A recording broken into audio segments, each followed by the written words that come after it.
ডিব্ৰুগড় মোহনবাৰীত নাহৰ ফুটুকীৰ আতংক। জনবসতিপূৰ্ণ ঘন এলেকাৰ এটা কালভাৰ্টৰ ভিতৰত সোমাল নাহৰ ফুটুকী বাঘ। উল্লেখ্য যে কিছুদিনৰ আগতে একেটা অঞ্চলৰ অন্য এটা কালভাৰ্টৰ ভিতৰত নাহৰ ফুটুকী বাঘ সোমাইছিল। আজি পুনৰ আকৌ কালভাৰ্টৰ ভিতৰত নাহৰ ফুটুকী সোমোৱাত আচৰিত হৈ পৰিছে স্থানীয় ৰাইজ।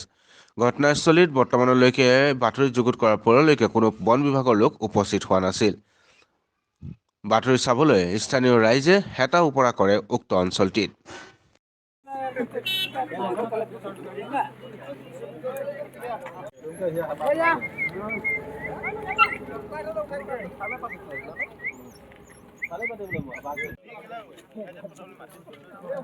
ইমান ডাঙৰ দেখাইছে কেলা ইপিনে মুখ কৈ আছে ইপিনে মুখ না কোৱা